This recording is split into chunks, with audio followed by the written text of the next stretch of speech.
सभी को नमस्कार। कैसे हैं आप लोग? उम्मीद करता हूँ सभी लोग अच्छे ही होंगे, सुखी होंगे, संपन्न होंगे। आज मैं श्रीमद्भागवत कथा महापुराण का 13वें अध्याय का जो है पाठ सभी के लिए लेकर के आया हूँ, कथा लेकर के आया हूँ। इसका संस्कृत हिंदी अनुवाद सहित जो है कथा सभी के लिए प्रस्तुत है। तो इससे पहले सभी से रिक्वेस्ट करेंगे कि चैनल को सब्सक्राइब कर लें, बगल में घंटी होगी उसे क्लिक करके ऑल कर लें। सभी के साथ शेयर जरूर करें। कमेंट में ओम नमो भगवते वासुदेवाय जरूर लिखें। और इस कथा में जो है विदुर जी के उपदेशों का धृतराष्ट्र और गांधारी का वन में जाना जो है, विदुर जी जो है उपदेश देते हैं धृतराष्ट्र को और गांधारी सहित धृतराष्ट्र वन में जाने के लिए तैयार होते हैं। तो आइए चलते हैं, सुनते हैं सूत जी इसके बारे में क्या कहते हैं।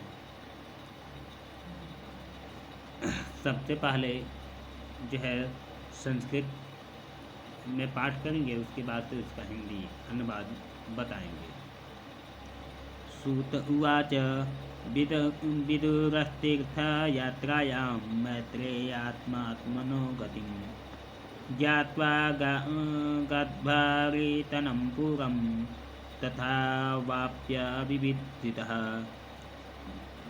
यावतः कृतवान् पश्यान् क्षणाकौसारवागतः जातकैव भक्तिर्गोविन्द तेभ्योपत्ति परमामः तं बन्धुमागतां दृष्ट्वा धर्मपुत्र सहानुजः धृतराष्ट्रो युधुस्तुसूतः सारध्वज पृथा गन्धारी द्रौपदी ब्रह्मान् सुभद्रा चराकृति अनन्याश्च जामयः पाण्डवस्त्राया ससुतास्विवः प्रप्युञ्जग्मुग्रहणसेरा प्रापं तन्वा इवागतम् अभिसङ्गस्य विधिवतः परिक्वाङ्विवादनै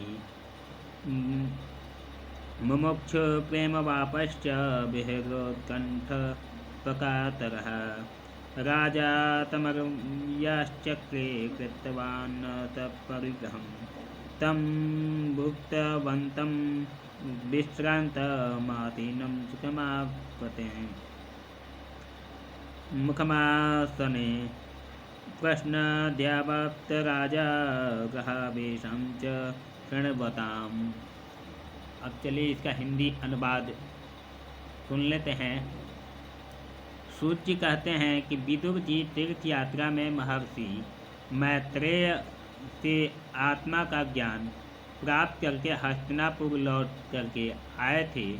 जब महाभारत काल का युद्ध समाप्त हो गया था, तो महाभारत काल के युद्ध से पहले ही विदुर जी जो है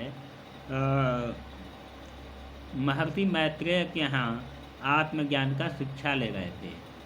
तो उसके बाद से जैसे ही महाभारत का युद्ध काल समाप्त हुआ, पांडवों का राज्याभिषेक हो गया, उसके कुछ ही समय बाद जो है विदुर जी पुनः वापस हस्तिनापुर में लौट करके आते हैं और उन्होंने जो कुछ जानने की इच्छा थी वह पूर्णतः सत्य हुई और जो है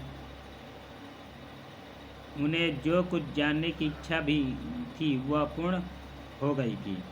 विदुर जी मैत्रेय ऋषि से जितने प्रश्न किए थे उनका उत्तर सुनने के पहले ही श्री कृष्ण अनन्य भक्ति हो जाने के कारण वे उत्तर सुनने से उपराम हो गए थे। फिर सौन जी जो है अपने चाचा विदुर जी को आया देख करके धर्मराज युधिष्ठिर, उनके चारों भाई धृतराष्ट्र, युधिष्ठिर, संजय, कृपाचार्य, कुंती, गांधारी, द्रौपदी, सुभद्रा, उत्तरा, कृपी तथा जो है पांडव परिवार के अन्य सभी नर नारी और अपने पुत्रों सहित दूसरी स्त्रियां सब जो है सबके सब बड़ी प्रसन्नता से मानो मृत शरीर में प्राण आ गया हो ऐसा अनुभव करते हुए उनके अगवानी के लिए सामने आ गए। यथा युग आलिंगन और प्राण मदि द्वारा सब उनसे जो है मिले और विरह जनित उत्कंठा से कातर होकर के सबने प्रेम के आंसू बहाते हुए युधिष्ठिर आसन पर बैठ गए और उनका यथोचित सत्कार किया। जब विदुर जी वापस आए थे राजमहल में तो सभी लोग जो है उनसे मिलने के लिए आतुर हो उठे थे। अपने अपने जो है इच्छा अनुसार यानी अपने अपने सामर्थ्य के अनुसार विदुर जी का स्वागत सत्कार किए। जो भी जो है पांडव परिवार में और धृतराष्ट्र इत्यादि जो भी थे उनका यथोचित यानी जो उनका सम्मान था उसी सम्मान सहित उनका आदर सत्कार किया गया। और जो है सभी लोग अपने अपने हिसाब से उनका जो है सत्कार किया। जब वे भोजन और विश्राम करके सुखपूर्वक आसन पर बैठे थे यानी जब विदुर जी भोजन करके जब विश्राम करके सुखपूर्वक आसन पे बैठे थे तब जो है युधिष्ठिर ने विनय से झुक करके सबके सामने ही उनसे कहा। युधिष्ठिर्वाच युधिष्ठिर आगे क्या कहते हैं चलिए पहले श्लोक सुन लेते हैं।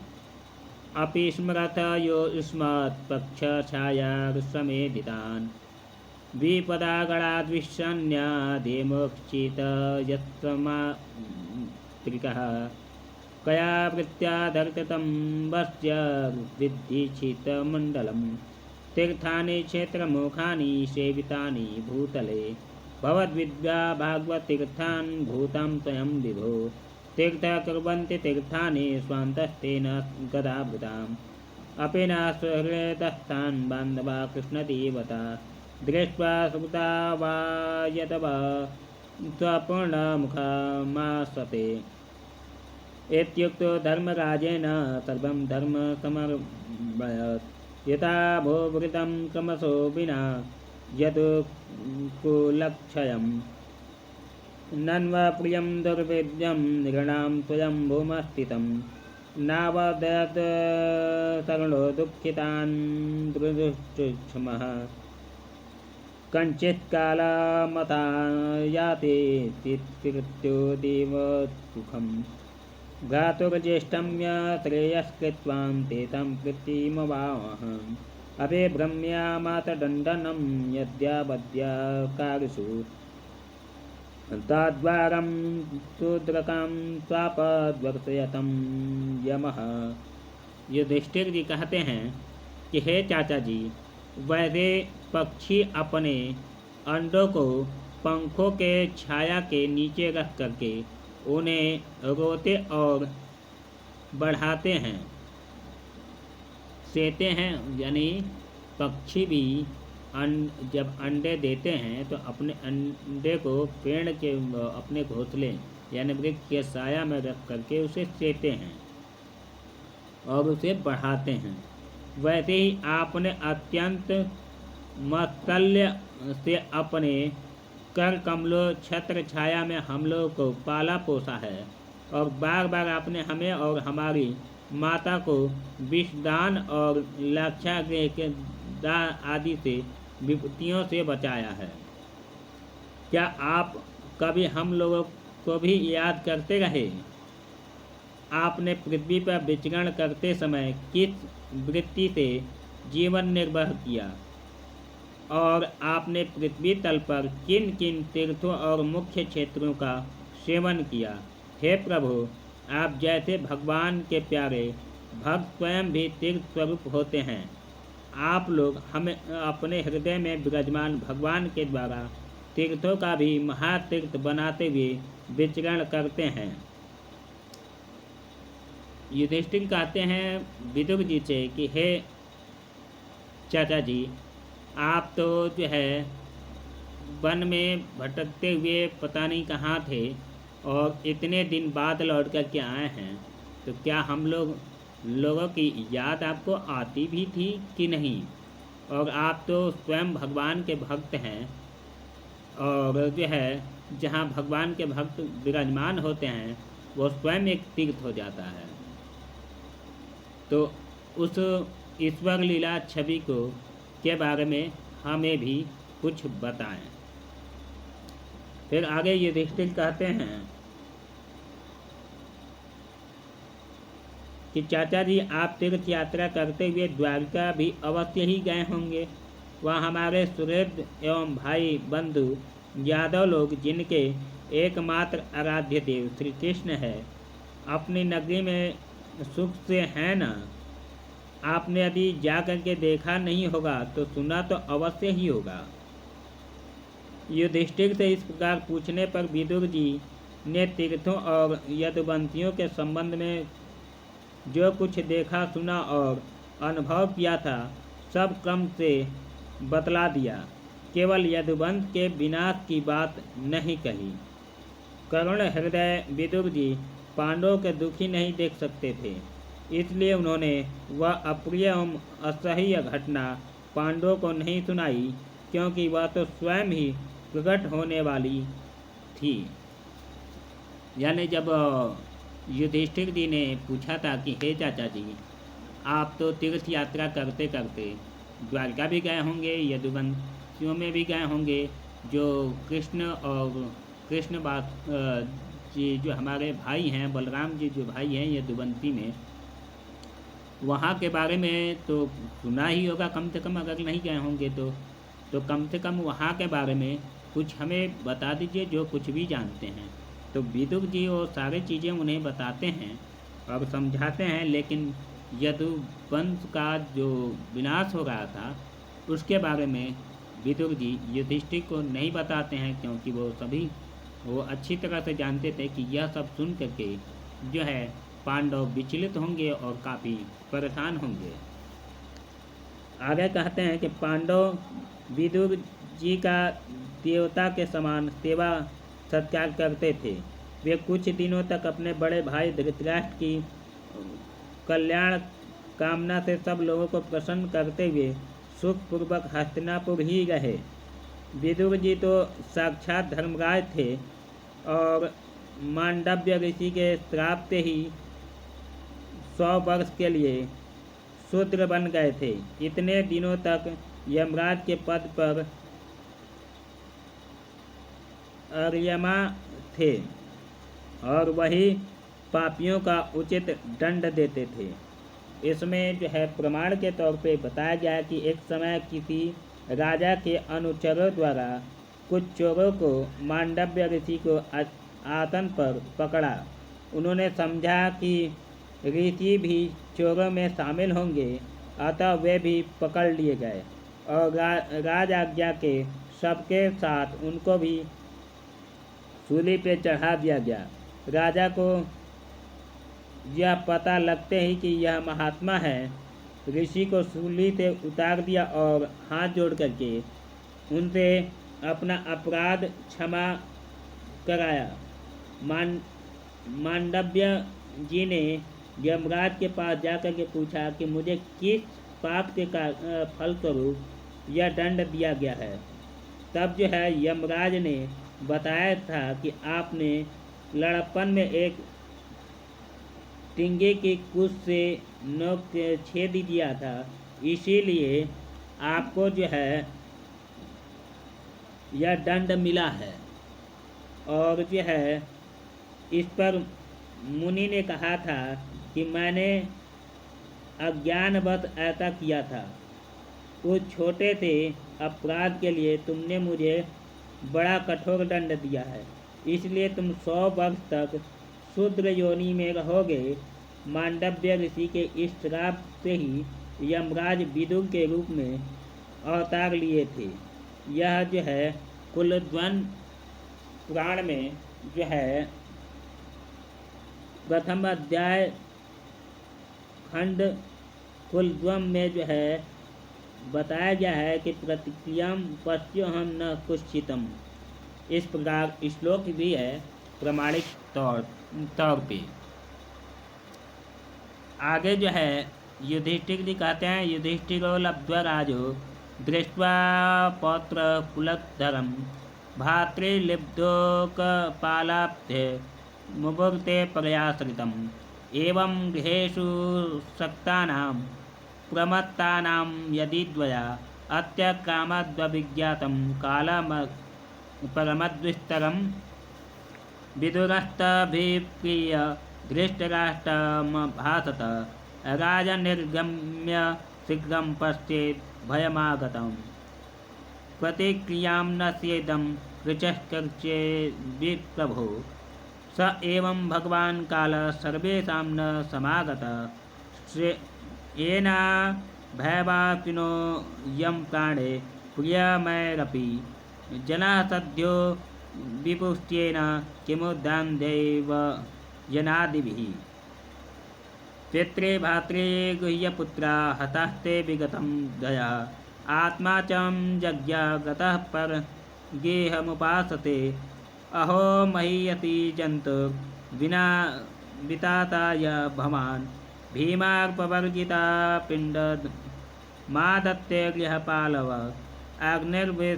अग्निर्दृष्टो दत्तगरो दारा दूषितम् हर्षं क्षेत्रे धं तेषां तद्दैर्मुनिक्रिय तस्माद्वेबी तव देहोऽयं कृपयस्य जिह्विषो परित्यं क्षेत्रो जेवरणो जरया वापसी वह। आगे कहते हैं कि राज्य प्राप्त हो जाने पर अपने लोकपाल सरीखों भाइयों के साथ राजा युधिष्ठिर वंशभर परीक्षित देख करके जो अपनी अतुल्य संपत्तियों से आनंदित हो रहे थे। इस प्रकार पांडव गृहस्थ के काम धंधों में रम गए और उन्हीं के पीछे एक प्रकार से यह बात भूल गए कि अनजान में ही हमारा जीवन मृत्यु की ओर जा रहा है।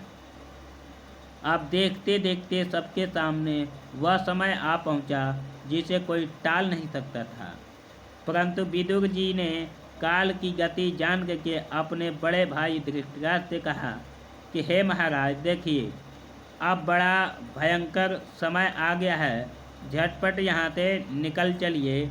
हम सब लोगों को सिर पर यह सर्वसमर्थ काल मरड़ाने लगा है, जिसके टालने का कहीं भी कोई उपाय नहीं है। काल के वशीभूत होकर के जीव का अपने प्रियतम प्राणों से भी बात में वियोग ही हो जाता है, फिर धन जन और दूसरी वस्तुओं को तो बात ही क्या है। आपके चाचा, ताऊ, भाई, सगे संबंधी और पुत्र सभी मारे गए हैं।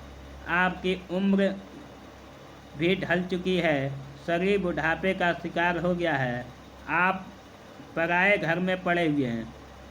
वो यह इस प्राणी को जीवित रहने की कितनी प्रलय इच्छा होती है।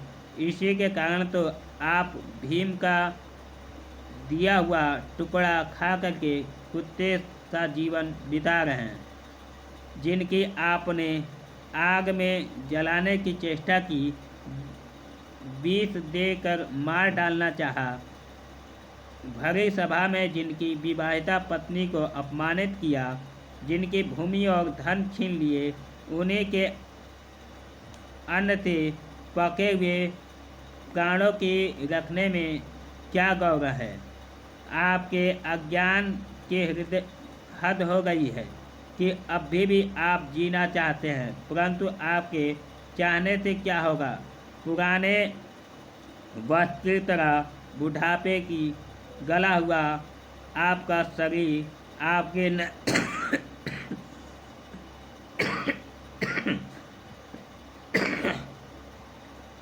चाहने पर भी छीड़ हुआ जा रहा है। इस तरह से विदुर जी धृतराष्ट्र को समझाते हुए जो है बताते हैं और आगे की तरफ कहते हैं गतस्त्वार्ध्यमिमं देहं विरक्तो मुक्तबन्धनात् अभिज्ञातगतिर्ब्रह्मान् स वैधिर उदार्यत यस्वकल्कात्परतो देहं जातर्निर्वेद आत्मवान् इति कृत्वा हरिगेहात् प्रव्रजेत् नरोत्तमम् अधोदिच्येति संयातुर्स्वैराज्ञातगतिर्भवान् इतो वाक्य यतः काल पूषं गुणार्विकर्षणः एवं राजा विदुर्गणेनार्जुनेन प्राज्ञा चक्षुर्बोधितम् आज मेढचित्तं पेतु स्नेहपातान्द्रविघ्नो निश्चकर्मां मत्रे सन्दृतां ताद्वां मतिं यान्तं सुप्तस्य पुत्रीं पतिव्रतां चानुगां साध्वीं हिमालयं नतस्तदण्डपरहर्षणं तन्त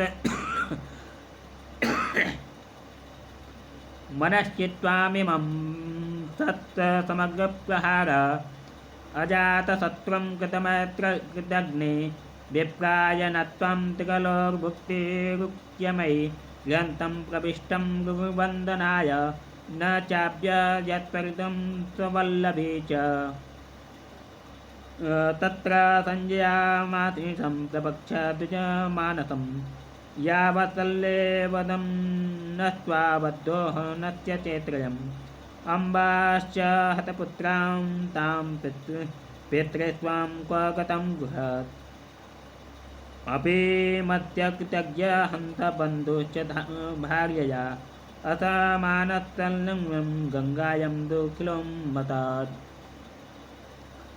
आगे कहते हैं कि अब इस शरीर को, आगे विदुर जी कहते हैं कि अब इस शरीर को आपका कोई स्वार्थ सदने वाला नहीं है, इसमें फंसिए मत और इसको समता का बंधन काट डालिए और संसार के संबंधियों को अलग रह करके उनके जो है अनजाने में अपने शरीर का त्याग करता है।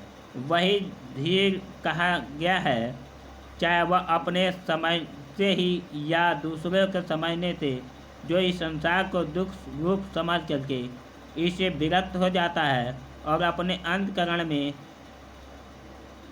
बस में करके हृदय में भगवान को धारण कर संन्यास के लिए घर से निकल पड़ता है, वही उत्तम मनुष्य है।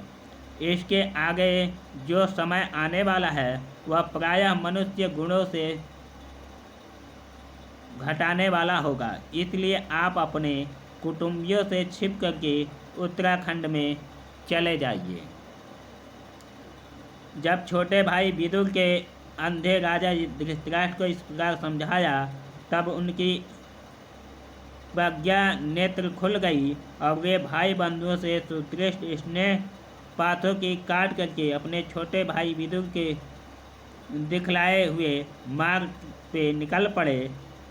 जब परम पवित्रता सुबल नंदिनी गंधारी ने देखा कि मेरे पति देव तो इस हिमालय की यात्रा पर जा रहे हैं, जो सन्यासियों के वैसा ही सुख देता है जैसा वीर पुरुष को लड़ाई के मैदान में अपने शत्रु के द्वारा किए हुए आयोजित प्रहार से होता है, न्यायोचित प्रहार से होता है, तब वे भी उनके पीछे पीछे चल पड़ी। अजात शत्रु युधिष्ठिर ने प्रातःकाल संध्या बंदन तथा अग्निहोत्र करके ब्राह्मणों को नमस्कार किया और उन्हें तिल, गौ, भूमि और सुवर्ण दान दिया।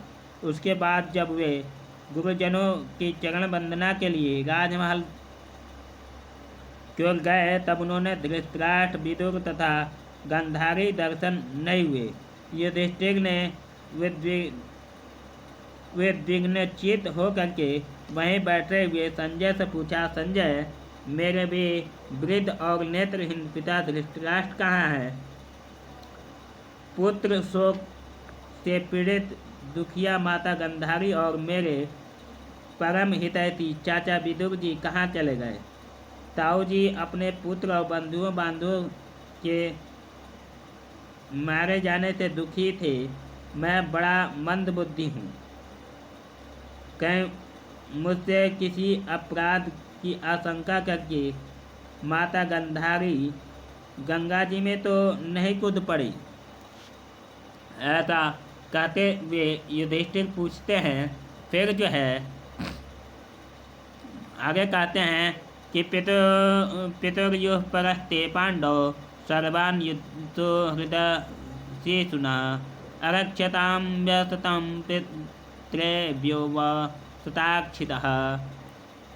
जब हमारे पिता पांडु की मृत्यु हो गई थी और जो है हम लोग उन्हें नन्हे नन्हे बच्चे थे, तब उन्हीं दोनों चाचाओं ने बड़े बड़े दुखों से हमें बचाया था। वे हम पर बड़ा ही प्रेम रखते हैं। हाय, वे यहाँ से कहाँ चले गए। सूतवाच आगे सूत जी बताते हैं कि कृपया स्नेह बल्याख्याभ्यासूतो विहर्षकर्षितः आत्मेश्वरण चक्षाणो न प्रत्याह पीड़ितः विप्रज्यात्रे पाणिभ्यां चेष्ट्याभ्यां मात्मनाम् अजातशत्रु प्रत्युत्ये प्रभोपादान् मनुस्मरन्। संजयवाच नाहं वेद व्यासिनं पित्रो वः कुलनन्दनं गन्धर्यां या महाबाहो दूषितं स्मे महात्मदे। अथा जगाम भगवान् नारदः तुम्बुरुः प्रत्युत्थाय वाव्यं सानुजो भयथच्चिनः। युधिष्ठिर्वाच नाहं वेद गतिं पित्रो भगवन् क्व कदाचिदः अम्बावाहतपुत्रां त्वं गतां च तपस्विनी कर्णधारा इवां पारे भगवन् पारदर्शनम्। अथा भवाप्तै भगवन्नारद मुनिसत्तमं मा कश्चन सुतो राजन् यदीश्वरवशं जगात् लोकासपालयत्ययं वहन्ति मलमिश्रिता स संयुक्ते भूतानि स च वियुक्ति च। आगे सूत जी कहते हैं कि जो है संजय अपने स्वामी धृतराष्ट्र को न पाकर के कृपा और स्नेह की विकलता से अत्यंत पीड़ित और विरह आतुर हो रहे थे। वे युधिष्ठिर की कुछ उत्तर न दे सके। फिर धीरे धीरे बुद्धि के द्वारा उन्होंने अपने चित्त को स्थिर किया, हाथों में आँखों को आंसू पोंछे और अपने स्वामी धृतराष्ट्र के चरणों का स्मरण करते हुए युधिष्ठिर से कहा। फिर संजय कहते हैं कि हे कुलनंदन, मुझे आपके दोनों चाचा और गंधारी संकल्प का कुछ भी पता नहीं है। हे महाबाहो, मुझे तो उन महात्माओं ने जो है ठग लिया है। संजय इस प्रकार कह ही रहे थे कि तुरुम्बु के साथ देवऋषि नारद वहां आ पहुँचे। महाराज युधिष्ठिर ने भाइयों सहित उठ करके उन्हें प्रणाम किया और उनका सम्मान करते हुए बोले। युधिष्ठिर ने कहा कि हे भगवान, मुझे अपने दोनों चाचाओं का पता नहीं चल रहा है। न जाने वे दोनों और पुत्र शोक में व्याकुल तपस्विनी माता गंधारी कहाँ चले गए। भगवान, अपार समुद्र के कर्णधार के समान आप ही हमारे मार्गदर्शक हैं। तब भगवान के परम भक्त भगवानमय देवर्षि नारद ने कहा, हे धर्मराज, तुम किसी के लिए शोक मत करो, क्योंकि वह सारा जगत ईश्वर के वश में है। सारे लोग और परलोक विवश होकर के ईश्वर की ही आज्ञा का पालन कर रहे हैं। वही एक प्राणी जो है दूसरे से मिलाता है और वहीं उनसे अलग कर देता है। फिर आगे जो है नारद जी कहते हैं,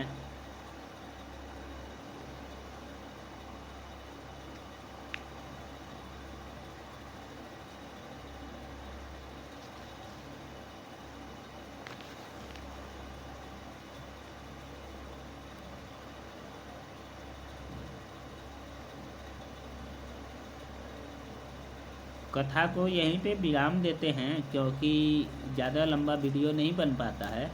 आगे की कथा जो है हम अगले दिन फिर बताएंगे। तब तक के लिए जो है इस कथा को यहीं पे विराम देते हैं।